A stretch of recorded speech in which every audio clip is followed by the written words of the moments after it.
too low. I don't think I could do the toward like this. Okay, so yes, let's start with going down. That's a good idea. Basics. So Adam Allsuch Boardman. That's my name.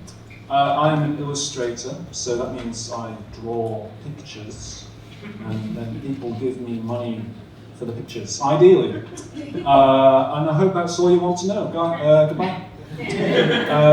Okay, so if you want a bit more, this is where I work. Hopefully you recognize it, because that's the building you're in right now. If you don't know where you are, maybe ask someone later. So these are some, kind of good examples of the sort of work I do. Maybe that's quite recognizable. You might have seen it on a tote bag, or maybe you've seen the real building itself. That is an image of the building I drew. I do a lot of work for educational projects, so perhaps colouring in books for children, lots of museums, imagery for exhibits, that kind of stuff. And what I'm mostly going to talk about today is these two big projects I did for about a year and a half, so just finished them sort of recently. This one's going on a bit still. So this would be an illustrated history of filmmaking and Home on Lagrange, which is a card game. So these are two big products, and they're based on a large body of research, collecting a lot of stuff and then putting it into a physical, dense body of work. To go way back in time, I want to talk about how I really got into sort of collecting large amounts of information. And this is quite embarrassing, actually. So I was really into game modding, which is an art of modifying video games to make them prettier. And I really enjoyed texture editing, and this would have been about 10 years ago.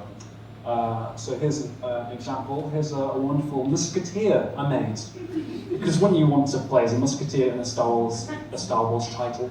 I also made infographics, and I suppose that's probably the first example of actual illustration I've made was for these small modding communities. But through this I learned how to use Photoshop, so it's a good way to get into digital image making. And I began to learn how to manage large amounts of assets, which is something that became really useful later in my career, collecting large amounts of textures and image references of different characters. And you can see, because this was earlier on in my career, the management of these assets wasn't actually very efficient. Like, a title of a file is just golly gosh. I don't know what's in that file. Throughout my childhood, up till now, I've been a big collector of graphic novels and just interesting books, whether they're really dry texts, but they've got nice pictures in. I like to get books. And I do have all of the Tintin books. Maybe that's not impressive, but it means a lot to me. Tintin taught me a lot about drawing, and it taught me about, some questionable stuff about Hergé, the illustrator, and how a lot of his earlier stuff was horrifically racist. But you can extract wonderful aesthetic qualities from his drawings. And I'll fast forward a bit. I did a 9 months foundation diploma at Leeds College of Art, and then I did 3 years there on the BA illustration degree. And my final project was on the Hyde Park Picture House, and that led directly into my career as it is now. So I created a very in-depth investigation of the Picture House, collecting as much information about it as possible. And that began with sort of joiner photography. I'm not a very good photographer, but I just wanted to document as much spatial information as possible so I can put it into drawings, so people can understand what I'd experienced. I took a lot of pictures. I filled 2 cameras of pictures. That's the only way I can quantify. I don't know how many pictures I took. I filled 2 cameras. I modelled the whole building in a free trial of SketchUp. Upgrade now. And that resolved itself into a series of images that kind of communicate the spatial image of the building, including the weird basement, the lobby, a wonderful lobby, and the projection room. Whoa. And fortunately enough, a lot of people saw those images, and because of that, I did this. So this was a book, and it's in all good bookshops right now.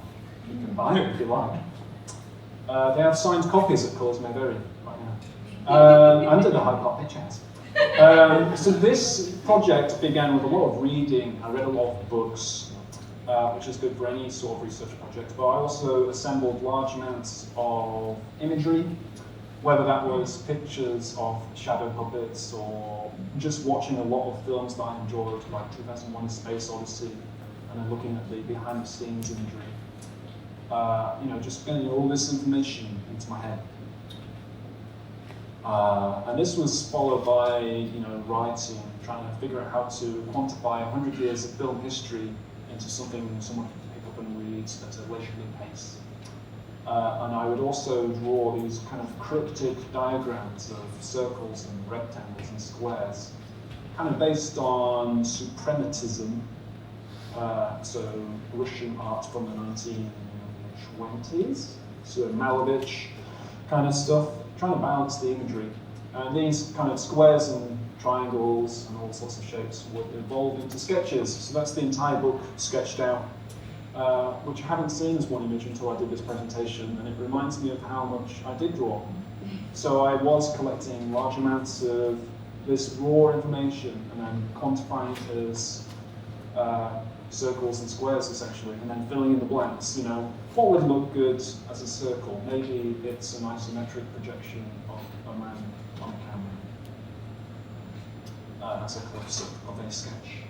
That is the Lumiere brothers' first film screening in Paris, which is now incorrect. Further research revealed that they projected it from the front, not the back. Incorrect. I did write wrong in the book, don't worry. I did words to the images, so it began to look like an actual book. And then I draw on top of it with clear line. Now, something I struggled with for a long time was colour. Colour is quite difficult because I get focused on drawing lots of straight lines. So I started with a much larger version of this with perhaps 100 colours. And I just refined it down to what's more like 20 colours, and now I use this for pretty much all illustration. And this was based on lovely Pinterest boards. Pinterest is a great resource. I really recommend it for anyone, even if you're not particularly creatively inclined. It's good for all contexts, whether you're just redecorating the living room. I'm not being paid by Pinterest, but it is useful to just kind of put all the things you enjoy into one space. And I would often go on sort of tangents when I was doing research. I began collecting images of booths, cinema booths, where they sell the tickets, a ticket booth, I think you'll find. And this set me off. This wasn't something I would actually go into the book in the end, it's just something I enjoyed collecting because I like to see how one very basic object changed so dramatically throughout 100 years. And that sent me off on a tangent looking at telephone booths. For no particular reason other than the enjoyment of looking at different telephone booths. And there we have a spread with full colour. And it was, printed. And it's a real thing now. And when I held it for the first time, it was rather like what I'd imagine holding a small child would be like. One's own small child, of course. It was my baby. It is my baby. But the more I look at it, I do notice defects. But that's okay. I'm only human. This is another spread. That's George Millet. That's not the full French pronunciation, but I understood French, so I wouldn't know the correct way of saying it. The cover was an interesting process, and it revealed to me something quite important. That it's okay to go back sometimes. Not everything has to build to one idea. So I did a lot of sketches, very rough sketches like this. And this was the kind of direction we all agreed upon, me and the publishers, we thought this is a nice idea. So I worked on it, and then I overworked on it. and I put too many details into it, and then it became apparent that it's okay to go backwards. I think that's an important lesson for any creative. Okay, so Home on Lagrange is a card game that was completely crowdfunded, and it has been, and it's coming out. It's available for pre-order now. Home on Lagrange. So it's a game in which you build a space station, and it's a lot more fun than it sounds. Again, similarly, the research process was about gathering as much kind of stuff that created this vibe of 1970s retro futuristic spacefaring utopia. If that's not specific enough, I don't know what is. But that's what I was trying to. I was trying to accomplish that feeling with the artwork. And I looked at a lot of science fiction films from the 70s and how they envisaged the future to look. Whether that was the onboard graphic user interfaces of spaceships, especially the Nostromo and Alien. Just looking at how they designed things in the 70s and how they thought things would look. Very tangible, big buttons to press. I completely immersed myself while I was drawing into audiobooks and podcasts that kind of followed a similar vibe, completely getting obsessed with the idea. So science fiction podcasts like Wolf 359, listening to Asimov, and yes, Big Finish Doctor Who, which is really great. I love Paul McGann. And I think this kind of process of really submerging myself into stuff really helped me express what I wanted in a much clearer way. I never had any issues with creative block because I felt like I had so much stuff to sift through my brain, through my arm into my left hand, onto a screen or a piece of paper. It felt easy. And that's my memory of Fab Cafe. That's exactly what it looked like. And you see it developed into something cleaner. Something I began to do with this project, something I hadn't done before, but I'll do it from now on. I created a sort of data bank of rules. So that's the entire color palette, every color in the game. And these were my sort of guides on how people should look. And that's what a car looks like on the space station, or that's what a cactus or lava lamp looks like. So I'd have this on a second screen next to my drawings at all times, really, just to make sure I was keeping it consistent. Doors must always be this high. That's the space station itself. That was used for kind of promo stuff, but it was just fun to draw, really. Those are some examples of the cards. And it became a clear realization that I was creating so many things, it became a collection in itself, if you see what I mean. I collected so much information in my head, I expressed it as all these different images, and I realized that, when it came out, this would be a treasured item that other people themselves would collect. So converting one form of collection into another. Down.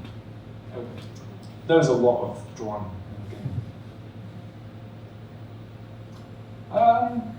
Otherwise, I think it's quite healthy to respond to the kind of media you're consuming in a creative way. As an illustrator, I have that opportunity to, really enjoy something and quantify it as an image. It's a bit like, The Last Crusade, the Indiana Jones film. There's a line that Sean Connery's character says. He says, I wrote it in my diary so I don't have to remember. And the point is that he's got all this knowledge in his head. It's nice to quantify in such a way that it doesn't have to bother you anymore. Otherwise, I do collect non-illustrative things. I've been unsuccessful in looking for a new flat recently, and I've been quite entertained by the really interesting ways people communicate what their flats are like. And it's good to know that my mate Rennie shags his granddad. I do really like when they describe flat shares as this is a female-only flat or this is a male-only flat, because it really reminds me of 1960s science fiction, just the way they address people like that. This is only for females. I'm a big fan of Doctor Who, and you know, as I said, it's really nice to quantify these things in some way. I've watched pretty much all of the classic series this year, and then I listened to a lot of the Big Finish, and then I rewatched all of New Who. So I feel like I just, you know, it's all I can think about sometimes. So I had to express it in a visual way, so I don't have to think about it. And this kind of culminated in doing my own intro, which was fun. And it was, you know, fan art often gets cooked on by a lot of people, but I think it's a good way to quantify something you've enjoyed in a creative way. And you can learn something new. So I made an intro. Go. No. Just think about it.